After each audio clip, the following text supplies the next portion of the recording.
was a judge in Florida, back before I was the Attorney General, in my hometown, a guy got an abortion drug, put a different label on the bottle, labeled it as an antibiotic, and gave it to his former girlfriend and said, "You need to take this."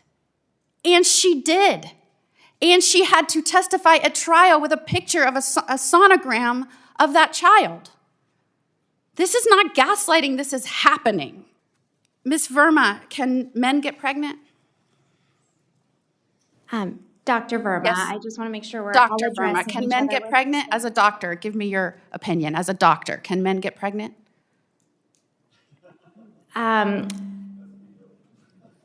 I mean, I'll move on to the next one. Doctor, can men get pregnant? No. I know you're a lawyer, an AG, like I was an AG. Can men get pregnant? no. Is there any reason why men should get their hands on the abortion drug? None. And are they getting their hands on an abortion drugs? They are. Senator Moody. Thank you, Chairman Cassidy, for convening this important hearing. As one of only a few mothers of school-aged children in the Senate, the safety and well-being of women and children is very important to me. I was disheartened to hear after the brave story of my colleague sharing that he was indeed adopted and that his birth mother was pressured to get an abortion and she bravely refused and carried him to term and gave him up for adoption, that was referred to as gaslighting. It's very hard for me also to sit here as someone who has been in the legal world and seen the horrific stories that have come to light about coercive abortions, that is gaslighting. I would ask my colleagues on the other side of the aisle to refrain from using that language because there have been very serious incidents where women and their children were harmed. And that is not gaslighting, that is fact.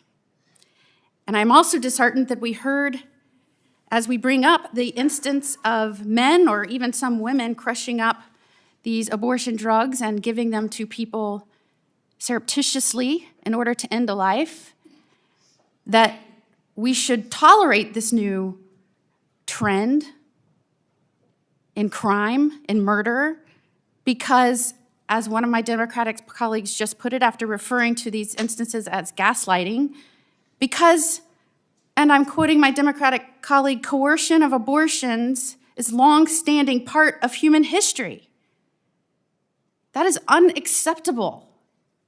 And in fact, when I was Attorney General in Florida, just a year or so ago, a woman in Florida got an abortion drug from out of state as part of a plot to kill her ex-boyfriend's new girlfriend's child in the womb.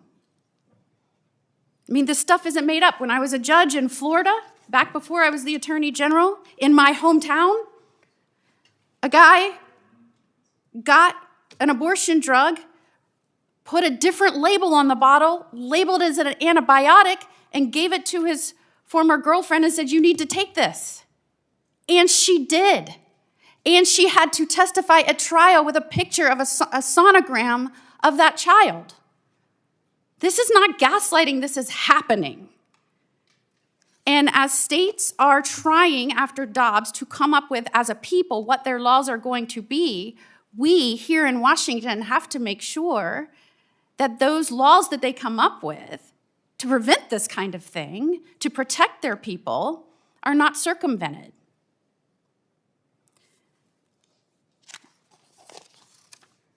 Ms. Verma, can men get pregnant? Dr. Verma, Yes. I just want to make sure we're all Dr. Verma, addressing can each men other get with- pregnant? As a doctor, give me your opinion. As a doctor, can men get pregnant? I mean, I'll move on to the next one. Doctor, can men get pregnant? No. I know you're a lawyer, an AG, like I was an AG. Can men get pregnant? no. Is there any reason why men should get their hands on the abortion drug? None. And are they getting their hands on an abortion drug? drugs? They are. And are they getting them through the mail across state lines? They are. Even when it is illegal and the people have decided within states that they want to prevent that? They are, and I would just add that that is because there is a concerted effort to prevent any accountability and any human contact. So they go to anybody who asks for them. They do not identify now, in many states, the prescriber, the pharmacy, or the recipient. And so this is very dangerous. It is by design created that way in order to circumvent Dobbs. Is it easy for men to get abortion drugs across state lines? Extraordinarily. In fact, I had staff members who said, my name is Michael, how do I get abortion drugs? Would it surprise you to know that there are all kinds of organizations ready to satisfy that whim of a man to get abortion drugs? Sadly, it does not surprise me. And not just in I know from working with you as fellow attorneys general, I know that you value life and you want to protect life and you're doing everything you can to do that. But in your role as a prosecutor that is protecting people and is meant to, and it is your job to enforce the people's laws to protect people, are men getting these drugs and using them to surreptitiously end life in their girlfriends, wives, lovers, etc.? They are men and in some times parents and women. And in two of the cases that we are in fact prosecuting, shield laws are blocking our ability to do that. And I cannot understand why any governor would refuse our extradition papers so that we can prosecute someone who coerced their child to have an abortion. Chairman Cassidy, I see my time has expired. I appreciate you for facing this issue head on. Thank you, sir. Thank you, Senator Moody. And now, Senator Kim. Thank you, Chairman. Thank you to the three of you for showing up here. Dr. Verma, I'd like to start with you. There was a phrase that's been, that you mentioned and some of my colleagues have, that I'd like to just kind of dive in deeper, which is about these maternal care deserts. So if you can just explain to the American people, the challenge that we're facing with maternal care deserts. Absolutely. Thank you for that question. So we've seen that hospitals and clinics are closing because of many of the changes that we're seeing with cuts to Medicaid, making it harder for hospitals to stay open, clinics to stay open, and it is increasing the distances that people have to travel to get to an OBGYN. So there are some women in rural parts of the country that have to travel over 100 miles to get to the closest OBGYN. These are counties where there are no hospitals that offer obstetric services, birth centers, no obstetricians, gynecologists, certified nurse midwives. Do you know how many counties there are?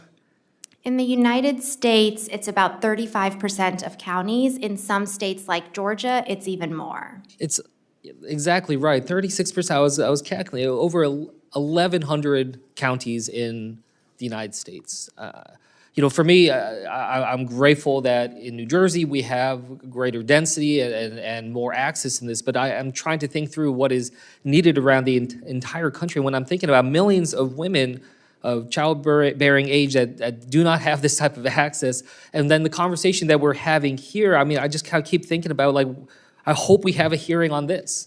I hope we have a hearing on just the challenges that so many women are facing and the difficulty that is going forward. And as you were saying, am I correct that this seems like it's getting worse right now in terms of just the lack of access and hospitals closing and other issues? Absolutely. It's definitely getting worse. I took care of a patient recently who, she was a young woman, came to see me, chose to continue her pregnancy, wanted to support her in that, but she said, I can't get to an OBGYN. There is no OBGYN in my part of the state. I don't know how I'm going to get prenatal care.